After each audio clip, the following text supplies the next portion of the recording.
Next हम solve करने वाले हैं सेगमेंट ट्रीज पर बेस्ड एक सवाल। इस बार मुझे सवाल के अंदर दिया हुआ है कि मेरे पास मैक्सिमम या मिनिमम एलिमेंट से रिलेटेड कुछ क्वेरीज आएंगी। एक पल के लिए इमेजिन करते हैं कि ये मिनिमम नहीं दिया हुआ, सिर्फ मैक्सिमम वाला केस मुझे दिया हुआ है कि मैक्सिमम एलिमेंट से रिलेटेड मेरे पास कुछ कुछ क्वेरीज आएंगी। यानी सवाल के अंदर मुझे एक एरे दिया हुआ है और मुझे कुछ क्वेरीज को आंसर करना है। मेरे पास दो टाइप की क्वेरीज हो सकती है। एक टाइप की क्वेरी कहने का मतलब है कि मुझे हर बार अपना जो मैक्सिमम वैल्यू है उसको आउटपुट करना है इन माई सब एरे आई से लेकर जे। यानी मुझे हर बार एक क्यू आई दे दिया जाएगा एंड एक क्यू जे दे दिया जाएगा। अगर मुझे कोई एरे दिया हुआ है तो इस एरे के अंदर ये मेरे डिफरेंट एलिमेंट्स होंगे। इसके अंदर इस क्यू आई से लेकर इस क्यू जे तक, मतलब इतने पार्ट में मैक्सिमम एलिमेंट कौन सा है, मैक्सिमम नंबर कौन सा है, उसको मुझे प्रिंट करवाना होगा। या फिर सेकंड टाइप का ऑपरेशन जो मेरे पास हो सकता है कि update the element at index i. यानी अगर यहां पर इंडेक्स आई, ये i इज इक्वल टू 3 हो जाएगा, इस पर कोई अगर वैल्यू 3 लिखी हुई है तो उसको हटा के आप 2 कर दो या उसको हटा के आप 5 कर दो। तो इस तरीके से मुझे किसी भी इंडेक्स पर जाकर वैल्यू को अपडेट करना होगा। ये सवाल कैसे सेगमेंट ट्री वाले सवाल से सिमिलर है। सेगमेंट ट्री वाले सवाल में भी मुझे एक एरे दिया होता था। मेरी क्वेरी क्या होती थी? मेरी क्वेरी ये होती थी कि अगर क्यू आई और क्यू जे दिया हुआ है, मतलब एक आई और जे तक की मुझे रेंज दी हुई है, तो उसमें से मुझे सबका सम निकालना है। इसको मैं कह सकती हूँ मुझे सब एरे सम निकालना था। इस बार सब एरे सम नहीं निकालना, इस बार मुझे मैक्सिमम वैल्यू निकालनी है। और दूसरे टाइप का सवाल तो सेम ही है, यानी अपडेट कर दो एट इंडेक्स आईडीएक्स। तो यहां पर नई वैल्यू को मुझे अपडेट कर देना है। तो ये वाली क्वेरी तो बिल्कुल सेम ही है, ये वाली क्वेरी चेंज हो गई है। यानी पहले सब एरे सम निकालना था, अब उसकी जगह मुझे मैक्सिमम वैल्यू निकालनी है। ये मेरे सेगमेंट ट्रीज पर बेस्ड सवाल है जिसको हम सॉल्व करेंगे। यहाँ पर मेरा जो एरे मुझे दिया हुआ है वो ये वाला एरे दिया हुआ है जिसमें डिफरेंट डिफरेंट एलिमेंट्स मेरे पास है। सबसे पहले तो इस एरे का साइज निकाल लेते हैं। यहाँ पर n की वैल्यू है 1 2 3 4 5 6 7 8 9 के बराबर। तो क्या मैं कह सकती हूँ मुझे एक सेगमेंट ट्री को क्रिएट करना है। इसको लिख देते हैं सेगमेंट ट्री, जिसका साइज किसके बराबर होगा? New int of 9 into 4। 9 into 4 क्या हो जाता है? 36 के इक्वल। तो ये मेरा नया सेगमेंट ट्री बनेगा जिसका साइज 36 के बराबर होगा। अब देख भी लेते हैं कि सेगमेंट ट्री क्रिएट कैसे होगा। सबसे पहले तो सेगमेंट ट्री को क्रिएट करने का ही पार्ट होता है। लास्ट टाइम जब मैंने डिस्कस किया था तो 3 चीजें बताई थी। सबसे पहले अपने सेगमेंट ट्री को क्रिएट करो। दूसरी चीज क्या होती है? अपनी क्वेरी के लिए कोड लिखो। तीसरी चीज होती है अपडेट के लिए कोड लिख दो। और इस तरीके से मेरा सेगमेंट ट्री का सवाल सॉल्व हो जाएगा। तो सबसे पहले अपनी ट्री को हम क्रिएट करने वाले हैं। ट्री को क्रिएट करने के लिए देख लेते हैं कि कितने लेवल्स होने चाहिए, कितने नोड्स होने चाहिए। इस एरे को अगर मैं 2 पार्ट्स में डिवाइड करूं तो एक पार्ट ऐसे होगा, एक पार्ट ऐसे होगा। लेफ्ट पार्ट के अंदर 6 8 -1 2 एंड 17 आ जाएगा। राइट पार्ट में 1 3 2 एंड 4 आ जाएगा। अब दोबारा से डिवाइड करेंगे, ये यहाँ से डिवाइड हो जाएगा, ये यहाँ से डिवाइड हो जाएगा। लेफ्ट पार्ट में 6 एंड 8 आ जाएगा, राइट पार्ट में एंड -1, राइट पार्ट में 2 एंड 17। यहाँ लेफ्ट पार्ट में 1 एंड 3, राइट पार्ट में 2 एंड 4। यहाँ अब दोबारा से डिविजन होगा, ये यहाँ पर डिवाइड हो जाएगा, ये यहाँ पर डिवाइड हो जाएगा, यहाँ डिवाइड, यहाँ डिवाइड। ये लेफ्ट पार्ट में 6 एंड 8 आएगा, राइट पार्ट में -1, लेफ्ट पार्ट में 2 आएगा, राइट पार्ट में 17, लेफ्ट पार्ट में 1, राइट पार्ट में 3, लेफ्ट पार्ट में 2, राइट पार्ट में 4। यहाँ पर भी एक और डिवीजन एक्स्ट्रा होगा, लेफ्ट पार्ट में 6 आएगा, राइट पार्ट में 8 आएगा। तो ये मेरे सारे के सारे लीफ नोड मेरे पास आ गए। तो इतने ही नोड्स मुझे अपने सेगमेंट ट्री के अंदर क्रिएट करने की जरूरत है। ये मेरा हो गया रूट नोड। रूट नोड के अंदर कहां से लेकर कहां तक का आंसर स्टोर होगा? 0 से लेकर 9 तक। रूट नोड से मेरे पास ये एक नोड निकल रही है लेफ्ट चाइल्ड एंड ये एक नोड निकल रही है मेरा राइट चाइल्ड। लेफ्ट चाइल्ड के अंदर यहां से लेकर यहां तक का आंसर है, मतलब 0 1 2 3 4 5। ये 0 से लेकर 4 तक जा रहा है, ये 5 से लेकर 9 तक जा रहा है। उसके बाद एक और लेवल है, यहां पर भी एक और नोड आ जाएगी, यहां पर भी एक और नोड आ जाएगी।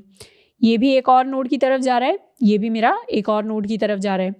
इसके आगे भी एक और नोड है, this is also my 1 more node. तो कुछ इस तरीके से मेरा सेगमेंट ट्री बनेगा। यहाँ पर भी कुछ कुछ नोड्स होंगी बट वो खाली होंगी और एरे के अंदर उनमें 0 ही स्टोर्ड होगा, क्योंकि ये थोड़ा सा एक्स्ट्रा साइज का हम एरे क्रिएट करते हैं। बट जो मेरे सेगमेंट ट्री में वैलिड वैल्यूज होंगी वो इन्हीं सारी नोड्स के अंदर स्टोर्ड होंगी। ये हो गया 0 से लेकर 4, ये हो गया 5 से लेकर 9। ये कौन सी रेंज है? इन तीनों की रेंज यहाँ पर आएगी। ये कौन सी रेंज है? ये है 0 से लेकर 2 तक की रेंज। दिस इज 0 से लेकर 2, दिस इज 3 से लेकर 4, दिस इज 0 से लेकर 1, ये हो गया 2 से लेकर 2। ये 0 से लेकर 0 हो गया, ये 1 से लेकर 1 हो गया, ये 3 से लेकर 3, 4 से लेकर 4, ये यहाँ पर रेंज 0 से लेकर 8 तक की थी, 5 से लेकर 8 तक की थी, ये मेरा 5 से 6 हो जाएगा, ये मेरा 7 से 8 हो जाएगा, ये मेरा 5 से 5 हो जाएगा, ये मेरा 6 से 6, 7 से 7, 8 से 8। तो इस तरीके से सेगमेंट ट्री क्रिएट हो जाएगा। उसमें इन रेंजेस के आंसर इन नोड्स के अंदर स्टोर होंगे। अब आंसर में मुझे क्या स्टोर करवाना है, वही मेरे नोड्स का मीनिंग होना चाहिए। मुझे क्या निकालना है, मुझे निकालना है मैक्सिमम ऑफ माय सब एरे। तो मैक्सिमम ऑफ सब एरे या मैक्सिमम ऑफ रेंज निकालना है, तो हर एक नोड के अंदर क्या स्टोर होना चाहिए, मैक्सिमम ऑफ रेंज। SI से लेकर SJ जो भी रेंज है उसका मैक्सिमम स्टोर कर दो। मतलब 0 से लेकर 8 तक का मैक्सिमम यहाँ आएगा, 0 से लेकर 4 तक का मैक्सिमम यहाँ आएगा, 5 से लेकर 8 तक का मैक्सिमम यहाँ आएगा, 3 से लेकर 4 तक का मैक्सिमम यहाँ पर आएगा। सबसे छोटी प्रॉब्लम से शुरुआत करते हैं। सबसे छोटी प्रॉब्लम क्या कहती है कि इंडिविजुअल का मैक्सिमम निकाल लो। 0 से लेकर 0 तक में कौन सा आएगा, इनफैक्ट इसे मैं अब रब कर देती हूँ। 0 से लेकर 0 कहने का मतलब है सिर्फ इतना, 6 और 6 में से कौन मैक्सिमम, ऑब्वियसली 6। 1 और 1 का मैक्सिमम मतलब 8, 2 और 2 का मैक्सिमम मतलब -1, 3 और 3 का मैक्सिमम मतलब 2, 4 और 4 का मैक्सिमम मतलब 17, 5 और 5 का मैक्सिमम मतलब 1, 6 और 6 का मैक्सिमम मतलब 3, 7 और 7 का मैक्सिमम मतलब 2, 8 और 8 का मैक्सिमम मतलब 4। तो सबसे छोटा पार्ट तो है, मतलब सबसे छोटी प्रॉब्लम मेरे लिए यही होगी कि जब मेरे SI की वैल्यू SJ के बराबर होती है, SI यानी स्टार्टिंग इंडेक्स, SJ यानी एंडिंग इंडेक्स, रेंज जो मेरी रेंज लिखी होती है हर किसी नोड के लिए सेगमेंट ट्री में, उस रेंज में अगर दोनों सेम हो जाए स्टार्ट और एंड, तो मतलब मेरा जो आंसर होगा वो भी सिंगल एलिमेंट के बराबर होगा। इसको मैंने कैलकुलेट कर लिया। अब एक बार इसकी बात करते हैं, यानी 0 से लेकर 1, ये मेरी रेंज यहाँ पर 0 से लेकर 1 है। अब 0 से लेकर 1 तक का मैक्सिमम क्या होगा, मैं क्या करूं, 0 से लेकर 0 तक का मैक्सिमम निकाल लूं, 1 से लेकर 1 तक का मैक्सिमम निकाल लूं। अब इन दोनों में से जो भी बड़ा होगा वो मेरा यहां पर मैक्सिमम होगा। कि 0 से 0 तक का मैक्सिमम निकाल लिया, 1 से 1 का मैक्सिमम निकाल लिया, दोनों में से जो बड़ा होगा यानी 8, वो मेरे दोनों का मैक्सिमम बन जाएगा। तो मैं इसका और इसका मैक्सिमम निकाल लूं, 8 वो यहां आ जाएगा। सेम तरीके से अगर मैंने 0 से 1 तक का मैक्सिमम निकाल लिया, मतलब इतने का मैक्सिमम निकाल लिया, और मैंने 2 से 2 तक का मैक्सिमम निकाल लिया, इतने का मैक्सिमम निकाल लिया, तो क्या मैं कह सकती हूँ इसका जो भी आंसर आएगा, इसका जो भी आंसर आएगा, दोनों में से जो बड़ा होगा वो मेरे इन तीनों का मैक्सिमम बन जाएगा। मतलब इसमें से और इसमें से जो बड़ा होगा वो यहां पर आ जाएगा। तो यहां पर भी मेरे पास आएगा 8। अब मैं इसकी बात करती हूँ 3 से लेकर 3 तक का, मतलब ये मैंने मैक्सिमम निकाल लिया। 4 से लेकर 4 तक का, मतलब ये मैंने मैक्सिमम निकाल लिया। अब 2 और 17 में से कौन सा मैक्सिमम है, ऑब्वियसली 17 मैक्सिमम है। तो इन दोनों का मैक्सिमम 17 होगा, यानी इस और इसमें से जो बड़ा होगा वो मेरा मैक्सिमम बन जाएगा। तो ये आ जाएगा 17 के इक्वल। सेम वे में 1 और 3 का मैक्सिमम 3 हो जाएगा, 2 और 4 का मैक्सिमम 4 हो जाएगा। यहां पर भी इसको भरने के लिए भी हम इन दोनों को कंपेयर करेंगे। 0 और 2 का मैक्सिमम मतलब 0 और 2 का मैक्सिमम मतलब यहां से मैंने मैक्सिमम निकाला है 8। 3 और 4 का मैक्सिमम मतलब यहां से मैंने मैक्सिमम निकाला है 17 के बराबर। अब इन पांचों का अगर मुझे मैक्सिमम निकालना हुआ तो इन सब का मैक्सिमम क्या हो जाएगा, उसके लिए 8 को 17 से कंपेयर कर लो। 17 बड़ा है तो 17 मैक्सिमम है। तो 8 और 17 में से 17 बड़ा है, मतलब इस नोड को लेफ्ट चाइल्ड को राइट चाइल्ड से कंपेयर कर लिया, दोनों में से जो बड़ा है वही मेरे नोड की वैल्यू है। तो 17 मैक्सिमम है, तो 17 को मैंने ले आया यहां पर। सेम वे में इस नोड को इस नोड से कंपेयर करना है, ये पार्ट भी देख लेते हैं। 5 से लेकर 6 तक का मैक्सिमम, मतलब इन दोनों का मैक्सिमम मैंने 3 निकाल लिया। 7 से 8 तक का मैक्सिमम, 2 और 4 का मैक्स मैंने 4 निकाल लिया। अब मुझे इन चारों का मैक्सिमम निकालना है, तो इसको इससे कंपेयर कर लो। 4 मैक्सिमम है तो 4 आ जाएगा, यहां पर मेरे पास आ जाएगा 4। अब मेरे पास इतने एरे का मैक्सिमम आ गया 17 के इक्वल, इतने एरे का मैक्सिमम आ गया 4 के इक्वल। टोटल एरे का मैक्सिमम क्या होगा, उसमें मैं 17 और 4 को कंपेयर कर लूं। 17 4 में से कौन बड़ा, 17, तो यहां पर भी मैक्सिमम आ जाएगा 17 के equal. This value will also be equal to 17। अच्छा, ये जो सेगमेंट ट्री वाली प्रॉपर्टी होती है कि लेफ्ट को कंपेयर कर लो, राइट को कंपेयर कर लो, ये तब काम करती है जब मुझे पता हो कि लेफ्ट और राइट में से जो भी मैक्सिमम होगा वही मेरा फाइनल आंसर होने वाला है। या लेफ्ट और राइट का जब मैं सम कर लूंगी तब मेरे पास टोटल बड़ी प्रॉब्लम का सम आएगा। तो ये उन प्रॉब्लम्स में काम करता है जब मुझे पता है कि अगर मैंने छोटे हिस्सों में लेफ्ट और राइट की प्रॉब्लम को सॉल्व कर लिया तो उनसे मिलकर मैं अपनी बड़ी प्रॉब्लम को सॉल्व कर सकती हूँ। उन्हीं केसेस में हम सेगमेंट ट्री का यूज करते हैं फॉर माय रेंज क्वेरीज। तो मेरे पूरे के पूरे कोड के लिए मेरा सेगमेंट ट्री कुछ इस तरीके से बिल्ड होगा। अब इस सेगमेंट ट्री को बिल्ड करने के लिए हम क्या करेंगे, एक बार इसका सूडो कोड लिखेंगे, फिर इसका फाइनल कोड लिखने वाले हैं। पहले हम सेगमेंट ट्री के अंदर सम निकालते थे, इस बार सेगमेंट ट्री के अंदर मैक्सिमम वैल्यू को निकालेंगे। तो इनिट फंक्शन में तो बस सेगमेंट ट्री का साइज डिक्लेयर होगा। अब एक फंक्शन बना लेते हैं बिल्ड सेगमेंट ट्री।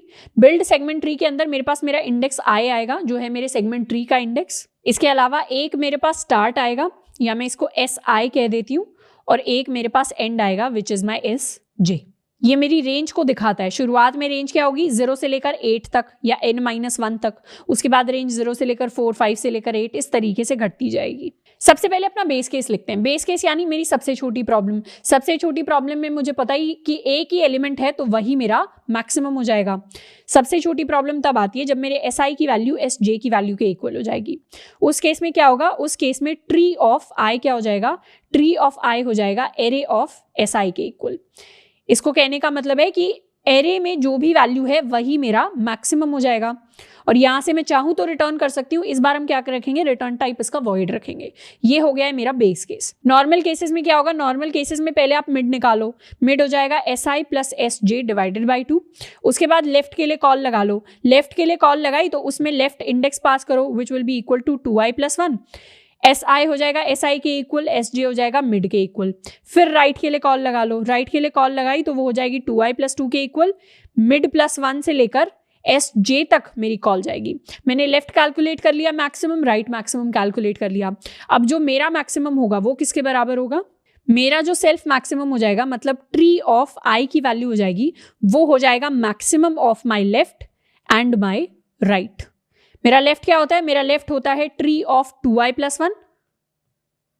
मेरा राइट क्या होता है, मेरा राइट होता है ट्री ऑफ 2i + 2 के इक्वल। तो इन दोनों का जो भी मैक्सिमम होगा वो मेरे ट्री का मैक्सिमम बन जाएगा।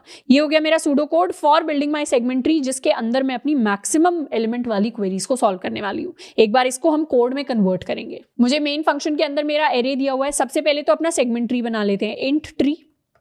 इसके अलावा एक मैं फंक्शन बना लूंगी public static void initialize. Initialize के अंदर मेरे पास n आएगा तो मैं अपने ट्री को इनिशियलाइज कर दूंगी। मेरा ट्री जो हो जाएगा it will be new int of 4 × n। ये मेरा इनिशियलाइजेशन हो गया मेरे सेगमेंट ट्री के लिए। इसको स्टैटिक हम बना लेते हैं और यहां पर n को डिफाइन कर लेते हैं as my array dot length. अब कंस्ट्रक्ट ट्री या बिल्ड ट्री को कॉल लगाएंगे। पब्लिक स्टैटिक वॉइड इसका रिटर्न टाइप रखूंगी, इसको नाम दूंगी बिल्ड ट्री। बिल्ड ट्री के अंदर, या इसको बिल्ड सेगमेंट ट्री या कुछ भी ऐसा ही नाम दे सकते हैं, कंस्ट्रक्ट सेगमेंट ट्री भी बोल सकते हैं। इसके अंदर एक तो मेरे पास इंडेक्स आई आएगा, मेरे सेगमेंट ट्री का इंडेक्स। दूसरा मेरे पास रेंज आएगी, रेंज यानी सेगमेंट ट्री का starting point and segment tree का एंडिंग पॉइंट। अब इसको बिल्ड करने के लिए साथ के साथ मैं अपने एरे को भी पास कर दूंगी, माई इंटीजर एरे। इसको बिल्ड करने के लिए सबसे पहले बेस केस देख लेते हैं। बेस केस वो यानी जिसमें एस आई की वैल्यू एस जे के इक्वल हो जाएगी, रेंज सेम हो जाएगी। तो इस केस में ट्री आई की वैल्यू हो जाती है एरे ऑफ एस आई के इक्वल, और यहां से मैं कर जाऊंगी रिटर्न। वॉइड इसका रिटर्न टाइप है। आप चाहे तो इस वैल्यू को रिटर्न करने वाला कोड भी लिख सकते हैं। इस बार मैंने आपको डिफरेंट वेरिएशन दिखाने के लिए बिल्ड ट्री में वॉइड रिटर्न टाइप रखा है। तो ये मेरा बेस केस हो गया। बेस केस के अलावा मैं अपना मिडल निकाल लूंगी। Middle will be S I + S J divided by 2। अच्छा, वैसे मैंने आपको ऑलरेडी सिखाया हुआ है कि इस केस में कभी कभी ये जो वैल्यू होती है एस आई + एस जे, ये बड़ी हो जाती है इंटीजर के साइज से। तो उस केस में हम क्या करते हैं, उस केस में हम लिखते हैं S I + S J - S I divided by 2। ये वाला भी फॉर्मूला हम यूज कर सकते हैं, दोनों सेम वैल्यूज देंगे। सेकेंड वाला जो मैंने अभी कॉमेंट में लिखकर दिखाया वो थोड़ा सा ज्यादा ऑप्टिमाइज्ड है फॉर लार्जर एरेज। अब सबसे पहले लेफ्ट के लिए बिल्ड ट्री कर लेंगे। लेफ्ट सब ट्री को बिल्ड करने के लिए आई की वैल्यू हो जाएगी 2i + 1, 2 × i + 1। S I same रहेगा, एस जे हो जाएगा मिड के इक्वल। फिर राइट सब ट्री के लिए कॉल लगाएंगे बिल्ड ट्री, जिसमें ये हो जाएगा 2 × i + 2 के इक्वल। एस आई हो जाएगा मिड +1 टिल एस जे एरे। अब अपनी वैल्यू निकालनी है तो ट्री ऑफ आई की वैल्यू हो जाएगी math.max ऑफ मेरा tree of 2 × i + 1 and tree of 2 × i + 2 के इक्वल। ये मैंने अपने सेगमेंट ट्री के अंदर मैक्सिमम वैल्यू को इनिशियलाइज कर दिया। तो ये मैंने अपने सेगमेंट ट्री को कंप्लीटली बना लिया है। इनफैक्ट इसको प्रिंट भी करवा लेते हैं। फॉर इंट i = 0, यहां से पहले इनिट को कॉल लगाएंगे। इनिट को कॉल लगा दिया, फिर बिल्ड ट्री को कॉल लगा दिया। बिल्ड ट्री के अंदर शुरुआत में i की वैल्यू 0 जाएगी, एस आई की वैल्यू भी 0 जाएगी। एस जे की वैल्यू n-1 के इक्वल जाएगी और मेरा एरे जाएगा। अब अपने ट्री को प्रिंट करवाने के लिए ट्री डॉट लेंथ तक हम जाएंगे i++, हर बार मैं प्रिंट कर दूंगी अपना ट्री ऑफ i को। इसको कर लेते हैं सेव एंड रन। हर बार मेरे ट्री के अंदर अब मैक्सिमम वैल्यू स्टोर्ड है एंड लास्ट में ये कुछ एक्स्ट्रा स्पेसेस हैं क्योंकि 4x n साइज का मैंने ट्री बनाया था।